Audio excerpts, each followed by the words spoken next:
크고 놀라우신 하나님의 사랑, 그 사랑 가운데 견고한 믿음을 가지고 흔들리지 않는 저희들 되게 도와 주옵소서. 한 인생을 살되 살아계신 하나님 앞에서 하나님의 도우심을 받으며 하나님의 인도하심을 받는 우리 모두가 되게 하옵소서. 주의 말씀 듣고자 합니다. 주의 말씀이 내게 생명이 되게 하시고 구원의 말씀이 되게 하시며 이 말씀으로 우리의 신앙이 바른 길을 걸어가게 하옵소서. 성령께서 역사해 주시기를 예수님의 이름으로 간절히 기도하였사옵나이다. 아멘. 예수님께서 광야에서 40주야를 금식하신 후에 사단에게 3가지 시험을 받으셨는데 이 시험을 가리켜서 공시험이라고 말합니다. 이 공시험을 받으셨을 때 예수님은 하나님의 말씀으로 그 사단의 모든 시험을 물리치시고 그 시험을 겪으신 후에 제자들을 모아놓고 산 위에서 팔복에 대한 말씀을 주셨습니다. 이 팔복이라고 하는 이 말씀은 의인된 자, 다시 말하면 예수 그리스도를 믿음으로 구원받는 자들만이 받을 수 있는 하늘의 복이죠. 그런데 이 팔복을 받은 이 사람들은 요한 1서 5장 18절 말씀에 보니까 하나님께로부터 난 자는 다 범죄하지 아니하는 줄을 우리가 아노라. 하나님께로부터 나신 자가 저를 지키심에 악한 자가 그를 만지지도 못하느니라 라고 사도 요한이 밝히 우리에게 말씀을 해주셨습니다. 자, 이 말씀을 우리가 받으면서 그렇다면 예수를 믿고 구원받은 사람은 세상을 살아갈 때 시험을 당하지 말아야 되지 않느냐? 왜? 주님이 그를 지키신다고 했으니까, 악한 자가 만지지도 못하게 한다고 했으니까. 그런데 여러분 어떻습니까? 우리가 세상을 살아가면서 인생을 살아가다 보면 여러 가지 크고 작은 시험거리를 얼마나 많이 만납니까?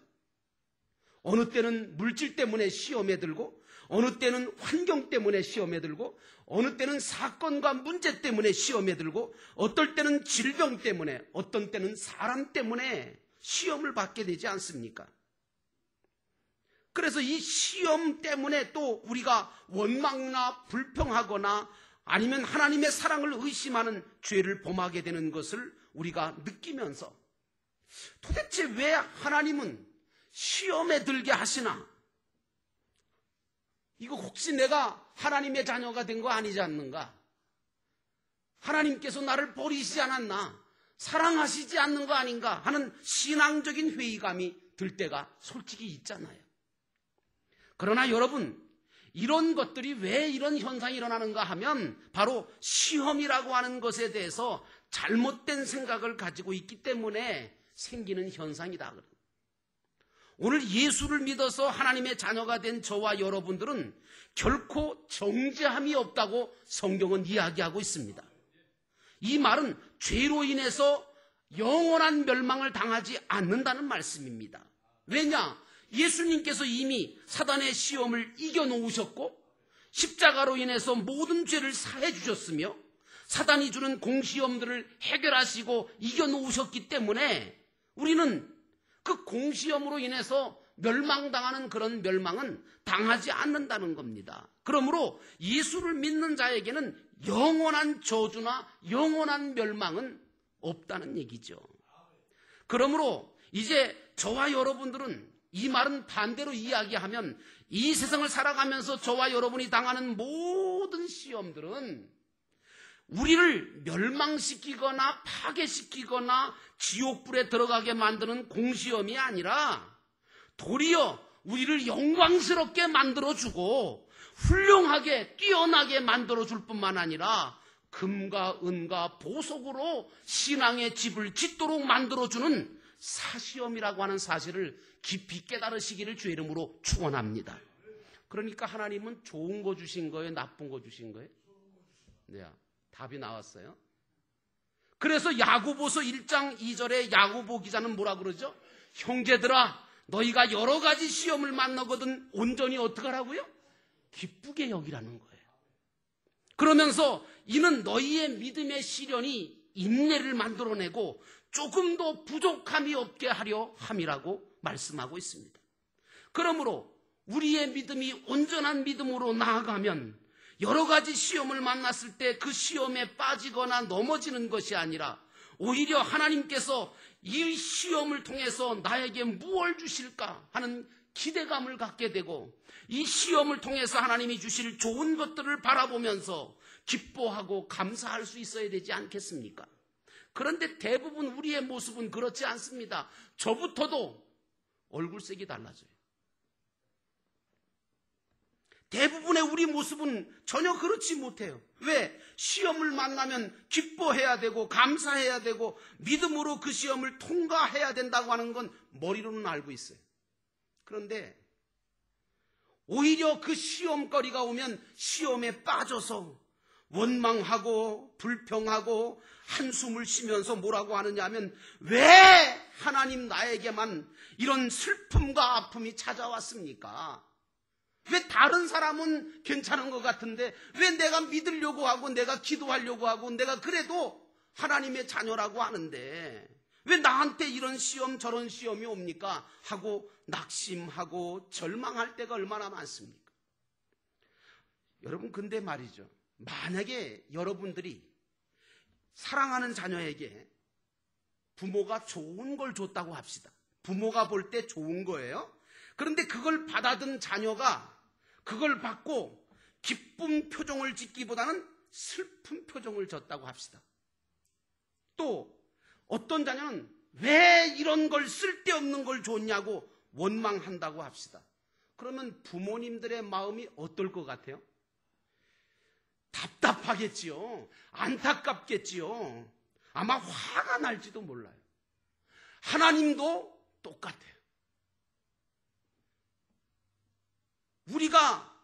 우리가 볼 때는 그것은 시험거리고 우리가 볼 때는 그것은 나에게 필요 없는 것 같이 보일지라도 하나님께서 우리에게 좋은 것 아니면 아니 주시는 분이심을 우리가 믿는다면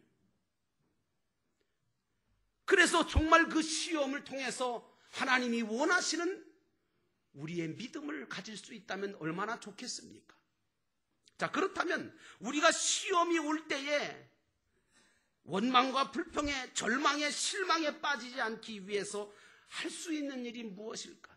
도대체 어떻게 해야 시험에 빠지지 아니하고 오히려 시험을 통해서 유익을 얻을 수 있을까? 그것은 바로 기도라고 주님이 오늘 이 시간에 말씀을 주시고 있는 겁니다. 그러므로 성도는 여러 가지 시험을 만났을 때 그 시험이 오히려 복이 되고 도리어 은혜가 되고 그리고 전화위복의 축복이 되어질 수 있는 그런 은혜가 우리 성도들에게는 다 주어져 있는 줄로 믿습니다. 그 능력이 이미 여러분들 안에 내재되어 있다 그런 얘기예요. 그런데 문제는 뭐냐? 그걸 왜 축복으로 바꾸지 못하느냐? 왜 은혜로 받지 못하느냐 하면 기도가 없어서 그런 거예요. 기도가.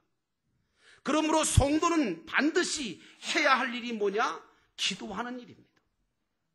기도할 때 모든 시험을 이길 수 있을 뿐만 아니라 시험을 통해서 오히려 믿음이 단단해지고 소망이 분명해지고 하나님의 사랑을 더욱더 깊이 느끼게 되고 사명을 감당할 수 있는 능력이 여러분들 속에 담겨지게 되는 줄로 믿습니다. 그래서 예수님께서도요, 겟세마네 동산에서 기도하셨잖아요. 기도하실 때 혼자 가셨어요? 아니요. 세 사람의 제자를 데리고 갔어요. 그런데 어땠어요? 베드로, 야고보, 요한이 거기에서 뭐 했어요? 잠잤어요. 왜 잠잤는지 아세요? 예수님께서 자꾸만 이상한 얘기를 하시는 거예요. 왜냐하면 내가 조금 있으면 죽을 거야. 내가 조금 있으면 십자가 지고 죽는다. 예수님께서 자꾸 이상한 얘기를 하는 거예요. 그러니까 제자들이 슬픔에 잠겼어요. 시험에 들었어요. 그러니까 시험에 드니까 몸도 마음도 지쳐서 잠이 드는 거예요. 그때 예수님께서 제자들에게 오셔서 마가복음 14장 38절에 보니까 시험에 들지 않게 깨어있어 기도하라. 뭐하라? 기도하라. 마음에는 원이로되 육신이 약하도다. 이렇게 말씀하신 거예요. 여러분, 사람들과의 대인관계는 구제를 베풀거나 선을 베풀거나 사랑으로 섬기려고 할 때 만들어집니다. 우리 영도교회 목장 사역이 바로 그거거든요.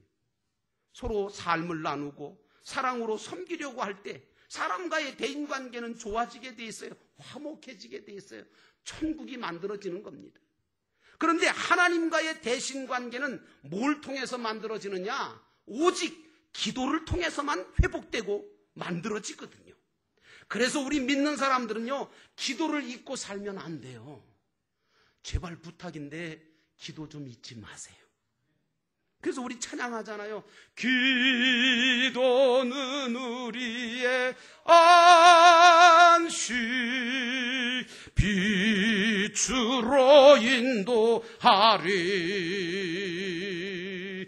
앞이 캄캄할 때 기도 잊지 마세요. 사랑하는 영도교회 성도 여러분, 기도를 잊지 않으시기를 주의 이름으로 축원합니다. 그런데 말이죠, 덮어놓고 기도만 한다고 하나님과의 관계가 잘 되느냐? 아닙니다. 왜냐? 기도라고 하는 게, 여러분, 우리 기독교에만 기도 있는 게 아니에요. 불교도 있어요. 그렇죠? 다른 종교에도 기도가 있습니다. 심지어는요, 무속신앙을 가진 무당들도 기도해요. 제가 한강에 가보니까 해 뜰 때 무당들이 다 와가지고 촛불 켜놓고 기도합니다. 해를 보고. 그런데 그들의 기도와 기독교의 기도는 다릅니다. 왜? 그들의 기도는 방향과 목적이 다릅니다. 사람이나 다른 신에게 하는 게 우리의 기도가 아니지 않습니까? 우리의 기도는 오직 하나님 앞에 하나님께 드리는 기도이기 때문에 우리의 기도는 다른 것입니다. 그래서 예수님은 말씀하시기를 너희가 의로운 일을 행할 때, 다시 말하면 오늘 본문 보니까 의로운 일이 세 가지가 나와요. 하나는 구제하는 거, 또 하나는 기도하는 거, 그 다음에 금식하는 거. 구제하는 거에 대해서는 지난주에 말씀을 드렸고, 오늘은 기도에 대한 얘기를 드리고 있습니다. 그런데 구제하고 기도하고 금식하는 일도 절대로 사람 앞에서 사람의 의로 하지 말고 하나님의 의로 하라고 오늘 예수님께서 우리에게 말씀하고 있습니다. 여러분, 이 세상을 보면 모든 것이 둘씩 있음을 볼 수 있습니다. 뭐 음악도 고전 음악이 있으면 뭐 현대 음악이 있잖아요. 신학도 정통 신학이 있으면 현대 신학이 있거든요. 의에도 마찬가지예요. 믿음에도 하나님의 의와 사람의 의가 있어요. 하나님이 주신 믿음이 있고 사람이 갖는 믿음이 있어요. 이걸 철저하게 구별해서 행해야 된다고 예수님은 말씀하고 있는 겁니다. 그러므로 우리는 사람에게서 온 의, 믿음, 이거는 그 어떤 것이라도 끊어야 됩니다. 버려야 합니다. 뽑아야 합니다. 그리고 하나님께로부터 온 의만 소유하고 기도하는 신앙을 가져야 됩니다. 이게 올바른 신앙이에요. 그래서 사도 바울은 로마서 10장 3절에 이렇게 말합니다. 그들은 하나님의 의를 알지 못하고 자기 자신들의 의를 세우려고 힘을 씀으로써 하나님의 의에는 복종하지 않게 되었다. 자기 믿음을 드러내고 싶어 하는 거죠. 그래서 막 떠들면서 구제도 떠들면서 하고 기도도 떠들면서 하고 금식하는 것도 떠벌리면서 하는 게 바리새인들이었고 율법사들이었어요. 요즘도 그런 사람 많아요. 주님은 기도할 때도 하나님의 의를 힘입어 해야지 사람의 의로 사람에게 보이려고 하는 기도는 위선자의 기도라고 말씀하고 있습니다. 자, 그렇다면 하나님의 의와 사람의 의가 차이가 뭘까? 하나님의 의는요, 첫째로 하나님의 의는 구원이 있는데 사람의 의에는 구원이 없어요. 두 번째로 하나님의 의에는 생명이 있지만 사람의 의에는 생명이 없고 오히려 생명을 죽이는 역사가 일어납니다. 세 번째로 하나님의 의에는 진리가 있지만 사람의 의에는 진리가 없어요. 진리가 뭐예요? 변함없는 게 진리죠. 그러므로 여러분과 저의 기도는 구원의 역사가 일어나도록, 생명의 역사가 일어나도록 진리의 믿음이 유지되는 세 가지 하나님의 의를 가지고 기도하는 기도가 되어야 될 줄로 믿습니다. 그러나 예수님 당시에 바리새파 사람들이나 율법학자 같은 위선자들이 드린 기도는 어땠느냐? 하나님의 의가 아니라 사람의 의를 가지고, 그래서 그들은 하나님의 의가 아니라 자신들의 의를 드러내기 위해서 외식적인 기도를 했던 것을 예수님이 이미 갈파하셨어요.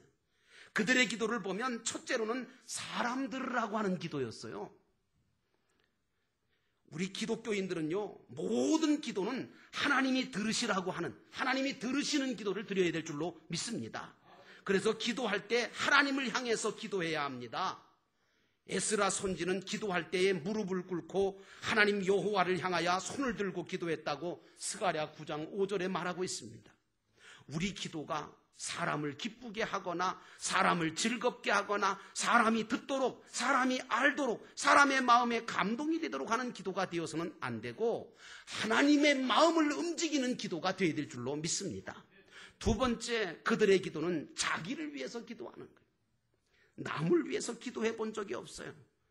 여러분, 이제 목장 세미나, 가정교회 세미나 갔다 오신 장로님들도 다 보셨겠지만 자기를 위해서 섬깁니까? 자기를 위해서 기도합니까? 다 남을 위해서 기도하죠. 근데 일평생 자기만을 위해서 기도한 사람이 많지 남을 위해서 기도한 적이 없는 사람들이 많습니다. 생각보다. 세 번째로 세상의 모든 일들을 위해서 기도했어요. 그들은 세상에 필요한 모든 것들을 위해서. 오늘 우리 믿는 자들의 기도는 오직 주 하나님을 위해서 드리는 기도가 되어야 되거든요. 그래서 주님은 너희는 먼저 그의 나라와 그의 의를 구하라, 이렇게 말씀하신 겁니다.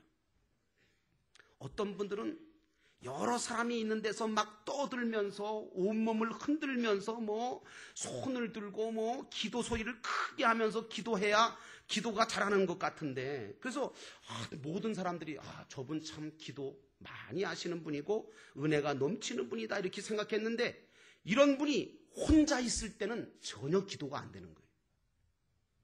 여러분, 혹시 여러분 중에 그런 분 계십니까? 여러 사람이 있을 때는 기도가 잘 되는데 혼자 있을 땐 전혀 기도가 안 되시는 분이 계시다면 회개하세요. 그거는 지금까지 하나님 앞에서 기도하는 훈련이 안 된 거예요. 하나님 앞에서 기도가 없었다는 겁니다. 아브라함도 그렇고 모세도 그렇고 다니엘도 그렇고 사무엘을 낳은 이 한나도 그렇고 혼자 하나님 앞에 깊이 기도하는 시간을 가졌던 것을 우리가 압니다. 예수님도 겟세마네 동산에서 홀로 기도하셨습니다. 그러므로 가장 진실하고 가장 강력한 기도는 바로 하나님 앞에서 하나님의 의를 가지고 하나님 앞에 1대1로 서서 기도하는 것인 줄로 믿습니다. 그래서 오늘 주님은 말씀하십니다. 너희는 기도할 때에 외식하는 자와 같이 하지 말라. 그들은 사람에게 보이려고 회당과 큰 거리 어귀에 서서 기도하기를 좋아하느니라 하시면서, 너는 기도할 때에 내 골방에 들어가서 문을 닫고 은밀한 중에 계신 내 아버지께 기도해라. 은밀한 중에 보시는 내 아버지께서 갚으시리라, 이렇게 말씀하셨어요. 여러분, 또 이렇게 말씀드리니까 골방, 우리 집엔 골방이 없는데요. 저희 집에도 없어요, 골방. 그런데 여러분, 골방이 없다고 하시는 분이 계신데, 골방이 뭐냐 하면 나와 하나님과 만나는 방을 골방이라고 하는 거잖아요. 그러니까 이것을 장소적인 개념으로 보지 마시고 언제 어디서나 하나님과 나와 만나는 시간이, 만나는 장소가 있다면 그것이 골방인 줄로 믿으시기를 바랍니다. 버스 간에도 골방이 만들어질 수 있는 거고 자동차 타고 가면서도 골방이 만들어질 수 있는 거죠. 또 우리가 기도할 때 다른 것에 영향을 받지 말아야 됩니다. 오직 하나님 앞에서 하나님과만 대화할 수 있다면 그것이 또 골방이기도 해요. 또 골방 기도는요, 다른 것이 개입되면 안 됩니다. 오직 하나님과만 대화가 되는 것이 되어야 됩니다. 여러분, 부부 생활 잘하는 사람들을 가만히 보면 부부끼리 대화를 그렇게 많이 하잖아요. 근데 문제 있는 부부일수록 대화가 없죠. 아닌가요? 또 대화도 없이 잘 사는 분도 계시죠. 옛날 어르신분들 같은 경우는 대화 한마디 없으시던데 잘 사나 모르겠어요. 걱정돼요. 여러분, 그런 점에서 저는요, 하나님하고 저하고 깊은 대화의 시간을 하는 새벽 기도 시간이 너무 좋습니다. 하나님과 나와 가장 은밀하게 속삭일 수 있는 가장 좋은 기도의 시간이거든요. 어떤 분은 그러더라고요. 기도할 게 없대요. 근데 가만히 그분의 하는 기도나 신앙을 보면 자신만을 위한 신앙이고 기도예요. 여러분 그러지 마시고 나만을 위해 기도하면 그거 뭐 2, 3분이면 끝납니다. 그런데 다른 사람을 위해서 기도하시면 기도의 시간이 많아질 줄로 믿습니다. 또 대화가 많으면요, 관계가 깊어지고 좋아지는 거 아닙니까? 또 오늘 예수님께서 말씀하실 때 너희가 기도할 때 골방에 들어가서 어떻게 하라고요? 문을 닫고 기도하래요. 문을 닫는다는 건 뭔지 아세요? 세상과 단절시키고 방해를 받지 말고 기도하라는 겁니다.